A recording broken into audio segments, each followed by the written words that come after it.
Dalam hamparan kehidupan yang terbentang luas, seorang hamba takkan pernah luput dari perjumpaan dengan dua kutub yang senantiasa hadir, kebaikan dan keburukan. Keduanya datang silih berganti, terkadang bersemayam dalam diri, tak jarang pula terpancar dari lingkungan yang melingkupi.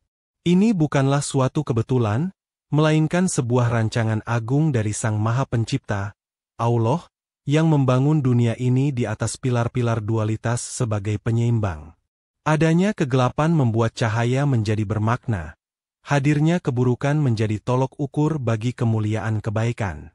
Setiap entitas di alam semesta ini memiliki pasangannya, pembandingnya, agar hakikat masing-masing menjadi nyata dan terpahami. Kecantikan takkan pernah sepenuhnya terapresiasi tanpa adanya pembanding berupa kejelekan. Aroma wangi takkan begitu istimewa tanpa pernah tercium bau busuk. Demikianlah sunatullah berjalan, sebuah tatanan yang syarat akan hikmah bagi mereka yang mau merenung. Dunia, dalam pandangan para arif billah, bukanlah tujuan akhir, melainkan sebuah persinggahan sementara, sebuah panggung ujian yang megah. Allah berfirman dalam kitab sucinya, mengisyaratkan bahwa manusia diciptakan untuk diuji, siapa di antara mereka yang paling baik amalnya. Kehadiran kebaikan dan keburukan adalah instrumen utama dalam ujian ini. Seorang hamba dihadapkan pada pilihan-pilihan, antara mengikuti bisikan nafsu yang cenderung pada keburukan atau menyambut seruan kalbu yang mendamba kebaikan. Setiap tarikan nafas adalah kesempatan, setiap peristiwa adalah lembar soal yang harus dijawab dengan tindakan nyata. Kesulitan, kesedihan, dan segala bentuk keburukan yang menimpa bukanlah tanpa maksud. Ia hadir untuk menguji kadar kesabaran, ketabahan, dan keimanan seorang hamba. Sebaliknya, kemudahan, kesenangan, dan segala bentuk kebaikan yang diraih adalah ujian bagi rasa syukur, kerendahan hati, dan kemampuan untuk berbagi. Dunia ini, dengan segala dinamikanya, ibarat sebuah kawah candra di muka, tempat jiwa-jiwa ditempa agar menjadi semakin murni dan berkualitas di hadapan Sang Halik. Para pencari kebenaran sejati menyadari sepenuhnya hakikat ini, sehingga mereka tidak mudah terbuai oleh gemerlapnya kesenangan duniawi, tidak pula terpuruk dalam jurang keputusasaan ketika didera cobaan. Perjalanan spiritual seorang salik adalah perjalanan melintasi medan ujian ini dengan kesadaran penuh. Setiap rintangan yang berupa keburukan, baik yang datang dari dalam diri seperti sifat-sifat mazmumah, tercela, maupun dari luar seperti godaan dan fitnah, dipandang sebagai kesempatan untuk meningkatkan derajat spiritual. Mereka tidak lari dari ujian, melainkan menghadapinya dengan senjata iman, ilmu, dan amal saleh. Sebab, mereka yakin bahwa setiap kesulitan yang berhasil dilalui dengan ridho dan kesabaran akan mengangkat tabir-tabir yang menghalangi pandangan batin menuju cahaya makrifatullah. Maka, dunia ini sejatinya adalah ladang untuk akhirat. Setiap benih kebaikan yang ditanam, setiap perjuangan melawan keburukan, akan dituai hasilnya di alam keabadian. Para sufi mengajarkan untuk tidak membenci dunia secara membabi buta, tetapi juga tidak mencintainya secara berlebihan hingga melupakan tujuan hakiki penciptaan.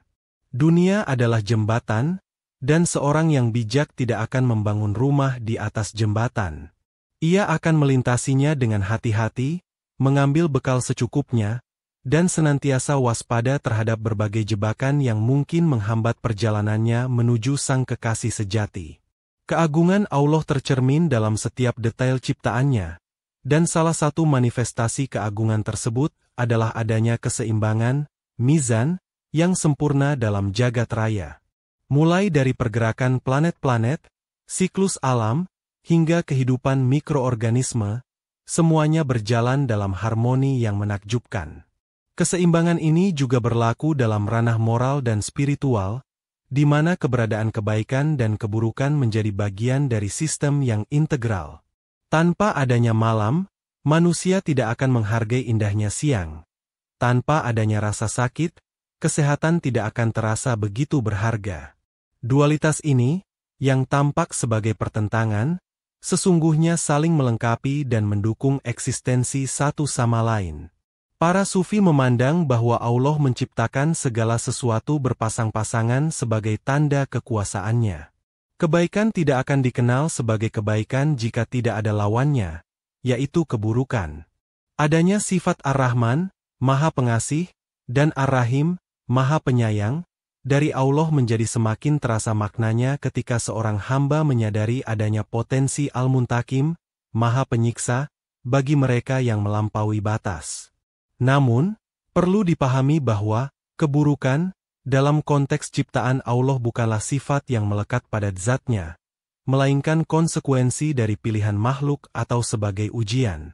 Keseimbangan ini mengajarkan seorang hamba untuk memiliki pandangan yang luas dan tidak terjebak pada penilaian hitam putih yang sempit. Ketika berhadapan dengan suatu fenomena yang tampak buruk, seorang yang arif akan mencoba mencari sisi lain, hikmah, atau peran yang dimainkannya dalam skema keseimbangan yang lebih besar. Mereka menyadari bahwa terkadang, sesuatu yang dianggap buruk oleh manusia bisa jadi mengandung kebaikan yang tersembunyi. Sebagaimana firman Allah, boleh jadi kamu membenci sesuatu, padahal ia amat baik bagimu, dan boleh jadi, pula, kamu menyukai sesuatu, padahal ia amat buruk bagimu. Allah mengetahui, sedang kamu tidak mengetahui. Dengan merenungkan keseimbangan kosmik ini, hati seorang pencari akan dipenuhi dengan rasa takjub dan pengagungan terhadap Sang Pencipta. Ia akan melihat jejak-jejak kebijaksanaan ilahi dalam setiap peristiwa, baik yang menyenangkan maupun yang menyakitkan. Pemahaman ini akan menuntunnya pada sikap ridho terhadap segala ketetapannya, karena ia yakin bahwa di balik semua itu terdapat rancangan yang sempurna dan adil, yang bertujuan untuk kemaslahatan seluruh alam semesta, termasuk pertumbuhan spiritual dirinya. Sebuah kaidah dalam ilmu hikmah menyatakan, sesuatu itu dikenal dengan lawannya. Kaidah ini memiliki relevansi yang sangat kuat dalam memahami dialektika antara kebaikan dan keburukan. Kebaikan akan semakin tampak jelas dan bernilai tinggi justru ketika ia hadir di tengah-tengah, atau dibandingkan dengan keburukan. Kejujuran akan bersinar terang di tengah budaya kebohongan. Kedermawanan akan terasa agung di saat banyak orang tenggelam dalam kekikiran. Tanpa adanya keburukan sebagai pembanding, kebaikan mungkin hanya akan menjadi konsep abstrak yang kurang terapresiasi. Dalam perjalanan ruhani, keburukan seringkali berfungsi sebagai batu asah yang mempertajam kualitas kebaikan dalam diri seorang hamba. Ketika seorang salik dihadapkan pada godaan untuk berbuat curang, lalu ia memilih untuk tetap jujur, maka kejujurannya itu menjadi lebih berkualitas dan teruji. Ketika ia merasakan dorongan amarah, lalu ia berhasil menahannya dengan kesabaran, maka kesabarannya itu menjadi lebih matang. Dengan demikian, keburukan yang datang dari luar maupun dari dalam, nafsu amarah, lawwah, menjadi sarana bagi jiwa untuk berjuang, mujahadah, dan membersihkan diri, tazkiyah. Para sufi besar mengajarkan bahwa musuh terbesar seorang manusia bukanlah iblis atau orang lain, melainkan nafsunya sendiri yang cenderung kepada keburukan. Oleh karena itu, perjuangan melawan hawa nafsu ini menjadi jihad akbar, jihad terbesar. Setiap kemenangan dalam perjuangan ini akan membuahkan sifat-sifat mulia, dan mendekatkan diri kepada Allah. Adanya potensi keburukan dalam diri inilah yang memicu kesadaran akan pentingnya taubat, istighfar, dan upaya berkelanjutan untuk memperbaiki diri. Dengan memahami fungsi keburukan sebagai batu asah, seorang hamba tidak akan mudah putus asa ketika melakukan kesalahan atau melihat keburukan di sekitarnya. Sebaliknya, ia akan melihatnya sebagai tantangan untuk meningkatkan kualitas dirinya, untuk lebih gigih dalam menebarkan kebaikan, dan untuk lebih waspada terhadap jebakan-jebakan nafsu. Ia akan bersyukur atas kesempatan untuk berjuang, karena di balik perjuangan itu terdapat pahala yang besar dan kedekatan dengan Sang Maha Baik. Keburukan, dalam perspektif ini, menjadi semacam guru yang mengajarkan nilai-nilai luhur melalui kontras yang diciptakannya. Menghadapi realitas keburukan yang tak terhindarkan, seorang pencari kebenaran, salik, dituntut untuk memiliki sikap yang arif dan bijaksana. Kebijaksanaan ini lahir dari pemahaman yang mendalam tentang hakikat kehidupan, tujuan penciptaan, dan sifat-sifat Allah. Mereka tidak akan terjebak dalam kebencian buta terhadap pelaku keburukan, meskipun mereka jelas menolak dan membenci perbuatan buruk itu sendiri. Sikap ini didasari oleh ajaran Rasulullah yang lebih mengedepankan rahmat dan keinginan untuk memperbaiki daripada menghakimi dan menghancurkan. Seorang yang arif memahami bahwa setiap manusia memiliki potensi untuk berubah menjadi lebih baik. Keburukan yang dilakukan seseorang seringkali disebabkan oleh kejahilan, pengaruh lingkungan, atau bisikan nafsu yang belum terkendali. Oleh karena itu, alih-alih membalas keburukan dengan keburukan serupa, mereka akan berupaya untuk memutus rantai keburukan tersebut dengan kebaikan, kesabaran, dan nasihat yang lemah lembut. Mereka meneladani sifat Allah yang Maha Pengampun dan Maha Penerima Taubat, yang senantiasa membuka pintu bagi hambanya yang ingin kembali. Upaya perbaikan, islah, menjadi fokus utama bagi para arifin ketika berinteraksi dengan fenomena keburukan.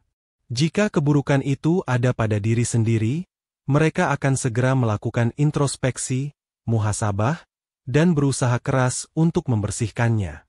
Jika keburukan itu ada pada orang lain atau masyarakat, mereka akan berusaha untuk memberikan kontribusi positif sesuai dengan kapasitas dan kemampuannya, dengan cara yang paling hikmah. Mereka sadar bahwa membenci keburukan secara berlebihan tanpa diiringi upaya konstruktif, hanya akan mengotori hati dan menjauhkan diri dari cahaya ilahi. Lebih jauh lagi, para wali sufi mengajarkan untuk melihat tangan Allah di balik setiap peristiwa, termasuk yang tampak buruk. Ini bukan berarti merestui keburukan, melainkan mencoba menangkap pesan atau hikmah yang ingin disampaikan Allah melalui kejadian tersebut. Mungkin saja keburukan itu hadir sebagai teguran, sebagai pengingat, atau sebagai ujian untuk mengangkat derajat orang-orang beriman. Dengan sikap seperti ini, hati akan tetap tenang dan damai, tidak mudah terombang-ambing oleh gejolak duniawi, dan senantiasa terhubung dengan sumber segala kebaikan.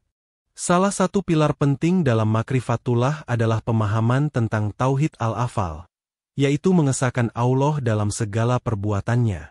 Ini berarti meyakini bahwa tidak ada satupun peristiwa yang terjadi di alam semesta ini, baik yang tampak baik maupun buruk di mata manusia, kecuali atas izin, kehendak, dan sepengetahuan Allah. Segala sesuatu berasal darinya, berjalan sesuai dengan ketetapannya, hadar, dan akan kembali kepadanya. Pemahaman ini memberikan ketenangan batin yang luar biasa bagi seorang hamba. Ketika seorang hamba menyaksikan atau mengalami suatu keburukan, keyakinan akan tauhid al-afal tidak lantas membuatnya pasif atau membenarkan keburukan tersebut. Sebaliknya, ia memahami bahwa Allah memberikan ruang bagi makhluknya untuk memilih dan berikhtiar, namun hasil akhir tetap berada dalam genggaman kekuasaannya. Adanya keburukan bisa jadi merupakan ujian bagi keimanan, kesabaran, dan kegigihan dalam memperjuangkan kebaikan. Atau, bisa jadi ia adalah bagian dari skenario ilahi yang lebih besar, yang hikmahnya baru akan terungkap di kemudian hari. Para sufi mengajarkan bahwa melihat segala sesuatu datang dari Allah akan melahirkan sikap ridho dan taslim, berserah diri. Ini bukan kepasrahan yang buta, melainkan kepasrahan yang didasari oleh keyakinan akan keadilan dan kebijaksanaan Allah. Seorang hamba yang telah mencapai makam ini tidak akan mudah menyalahkan takdir atau berputus asa ketika menghadapi kesulitan. Ia akan terus berikhtiar melakukan yang terbaik, namun hatinya tetap bergantung sepenuhnya kepada Allah, menerima apapun hasil yang ditetapkannya dengan lapang dada. Dengan demikian, tauhid al-afal menjadi benteng yang kokoh bagi jiwa dari guncangan-guncangan kehidupan. Ia membebaskan hati dari ketergantungan kepada selain Allah, dan menjadikannya fokus hanya kepadanya. Bahkan dalam keburukan sekalipun, seorang yang memiliki pemahaman ini akan mampu melihat jejak-jejak kemahakuasaan Allah, yang pada akhirnya akan menuntunnya pada pengenalan yang lebih mendalam, makrifat, akan zat yang maha agung, yang mengatur segala urusan dengan penuh hikmah dan kasih sayang. Meskipun terkadang jalannya tidak mudah dipahami oleh akal manusia yang terbatas. Keberadaan iblis dan malaikat hingga hari kiamat memiliki makna simbolik dan fungsional yang sangat penting dalam drama kehidupan manusia. Keduanya mewakili dua kutub pengaruh yang akan senantiasa dihadapi oleh setiap anak Adam. Malaikat adalah manifestasi dari inspirasi ilahiyah, pembawa pesan kebaikan, dan pendorong ketaatan. Mereka senantiasa mengajak manusia kepada jalan yang lurus, membisikkan ketenangan, dan mencatat amal-amal saleh. Di sisi lain, iblis dan bala tentaranya dari golongan jin dan manusia menjadi simbol dari godaan, kesesatan, dan segala bentuk keburukan. Sejak pembangkangannya terhadap perintah Allah untuk bersujud kepada Nabi Adam, iblis telah bersumpah untuk menyesatkan manusia dari jalan yang benar. Keberadaannya bukanlah untuk ditakuti secara berlebihan hingga melumpuhkan, melainkan untuk diwaspadai dan dijadikan pemicu untuk senantiasa berlindung kepada Allah dan memperkuat benteng iman. Tanpa adanya iblis sebagai penggoda, mungkin ujian keimanan manusia tidak akan sekompleks dan sedalam ini.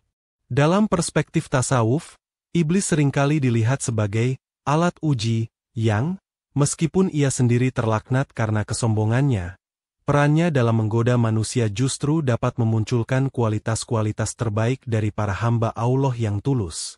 Perjuangan melawan bisikan dan tipu daya iblis inilah yang akan membedakan antara mereka yang benar-benar beriman dengan mereka yang imannya hanya di bibir saja. Setiap kali seorang hamba berhasil menolak godaan iblis dan memilih jalan kebaikan, derajatnya akan meningkat di sisi Allah. Oleh karena itu, keberlangsungan peran iblis dan malaikat hingga akhir zaman adalah bagian dari skenario ilahi untuk menjaga dinamika ujian di dunia ini. Keduanya, dalam kapasitasnya masing-masing, berkontribusi pada proses pemilahan dan pemurnian jiwa manusia. Para pencari sejati tidak akan fokus pada iblis sebagai sumber masalah utama, melainkan pada kelemahan diri sendiri yang mudah tergoda. Mereka akan senantiasa memohon pertolongan Allah, istianah, dan perlindungannya, istiadzah, agar diselamatkan dari tipu daya iblis dan dibimbing oleh cahaya para malaikat menuju ridho ilahi. Di balik setiap peristiwa, terutama yang tampak buruk atau menyakitkan, seringkali tersimpan hikmah yang mendalam yang tidak selalu dapat ditangkap oleh pandangan lahiriah manusia. Allah, dengan kemahabijaksanaannya, terkadang menyelipkan pesan-pesan penting, pelajaran berharga, atau bahkan rahmat yang tak terduga di dalam balutan kesulitan dan keburukan. Kemampuan untuk menemukan hikmah ini adalah salah satu buah dari kedekatan seorang hamba dengan Tuhannya dan kejernihan mata batinnya. Kisah Nabi Musa dengan Nabi Khidir adalah contoh klasik bagaimana sesuatu yang tampak buruk di permukaan ternyata mengandung kebaikan dan kebijaksanaan yang agung. Tindakan Nabi Khidir yang melubangi perahu, membunuh anak kecil, dan menegakkan dinding yang hampir roboh, semuanya tampak sebagai perbuatan yang salah atau tidak adil di mata Nabi Musa. Namun, setelah dijelaskan hikmah di baliknya, barulah terungkap bahwa semua itu dilakukan atas perintah Allah dan demi kemaslahatan yang lebih besar. Dalam kehidupan sehari-hari, seorang hamba yang beriman akan berusaha untuk senantiasa berprasangka baik, husnuzon, kepada Allah ketika menghadapi cobaan atau keburukan. Ia yakin bahwa tidak ada satupun musibah yang menimpa kecuali dengan izin Allah, dan di balik setiap musibah itu pasti ada pelajaran yang bisa dipetik. Mungkin saja musibah itu datang untuk menghapus dosa-dosa, untuk meningkatkan derajat kesabaran, untuk mengingatkan dari kelalaian, atau untuk membuka pintu-pintu kebaikan lain yang belum pernah terpikirkan sebelumnya. Mencari hikmah di balik keburukan bukanlah berarti meremehkan penderitaan atau bersikap apatis. Sebaliknya, ini adalah upaya untuk menjaga agar hati tetap terhubung dengan sumber kekuatan dan ketenangan, yaitu Allah. Dengan menemukan hikmah, seorang hamba akan lebih mudah untuk menerima kenyataan pahit, bangkit dari keterpurukan, dan melanjutkan perjalanan hidupnya dengan semangat baru. Pandangan ini akan mengubah cara ia merespons kesulitan, dari keluh kesah menjadi syukur, dari keputusasaan menjadi harapan, dan dari kemarahan menjadi perenungan yang mendalam.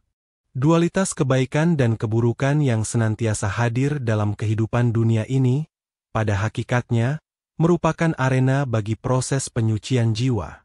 Jiwa manusia, dengan segala potensinya, memiliki kecenderungan baik, fitrah, sekaligus potensi untuk tergelincir pada keburukan akibat pengaruh nafsu, hawa, bisikan syaitan, dan gemerlap dunia.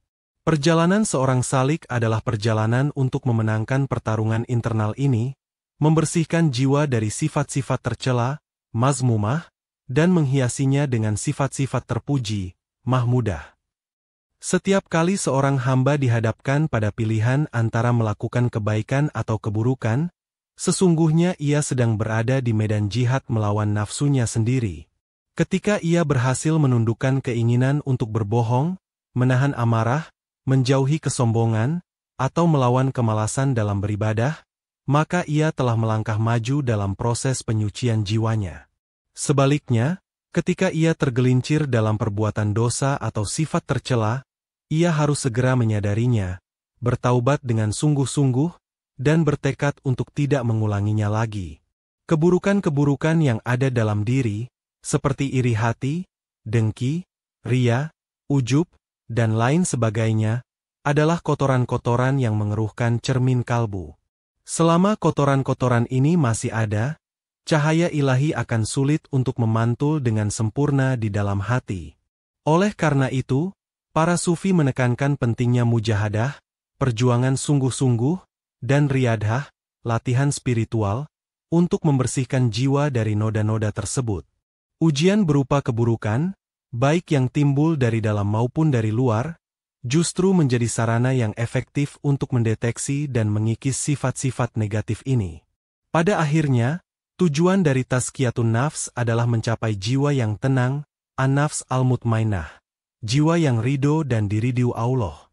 Jiwa yang telah suci akan mampu melihat kebenaran dengan jelas, merasakan manisnya iman, dan merasakan kedekatan yang intim dengan Sang Pencipta. Dalam kondisi inilah, seorang hamba akan mampu melampaui dualitas baik dan buruk dalam pengertian duniawi, karena ia telah menyaksikan keesaan Allah yang meliputi segala sesuatu. Ia akan melihat kebaikan sebagai anugerah yang patut disyukuri dan keburukan sebagai ujian yang mengandung hikmah, yang semuanya bermuara pada pengenalan akan kebesaran dan kasih sayang Allah.